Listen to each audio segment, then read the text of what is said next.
Let's talk about the battle for the land-grant trophy and this upcoming game against Michigan State. The storylines are so similar going into this one, and that's what makes it so difficult to predict what's going to happen. Both teams are 3-6, 0-6 in Big Ten play, and both just lost close games their last time out. The Spartans were on bye last week, but their last time in action was November 1st when they lost by a field goal to Minnesota in overtime. MSU lost their rivalry game to Michigan and got crushed by Indiana and UCLA before that. The Spartans also made a quarterback change a few weeks ago, before the Minnesota game, with Alessio Milojevic passing for 311 yards and a touchdown in a heroic comeback attempt.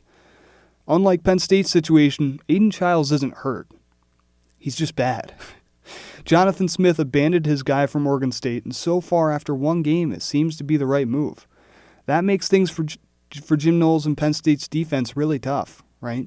As they have very little film to go off of and formulate a plan for Milojevic. It's also tough because Michigan State has a talented receiver room with the likes of Nick Marsh and Krishan McCray, along with tight end Jack Velling. How do you game plan for a revamped MSU offense? Also, with the possibility of bad weather, I know, like, you see my hat. It's getting cold in State College right now. You can only imagine what weather could be like up in East Lansing this weekend.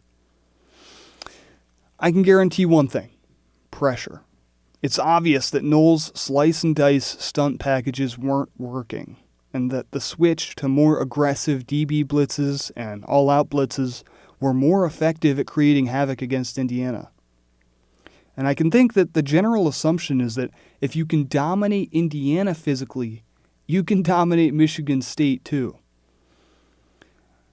The Spartans have struggled on defense all season long, and after Ethan Grunkmeyer was able to dice up Indiana over the middle, and Nick Singleton reemerged as a lethal weapon in the Penn State run game, the Nittany Lions have a big opportunity on the road to show that their offense has truly made the strides that they needed to.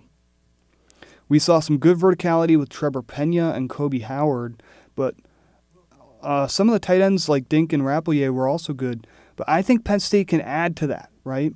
And continue to add to their versatility by using guys like Kyron Hudson and Luke Reynolds to their strengths. These are guys that before the season we knew could be matchup nightmares out in the middle of the field, and their chances for opportunities lately has been dwindling.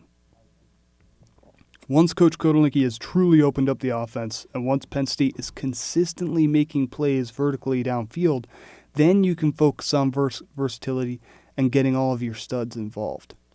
My prediction, Penn State 31, 21 for Michigan State. I'm doing it. I'm predicting the Nittany Lions to win a football game, on the road no less. This is not just Penn State's best chance to win in a while.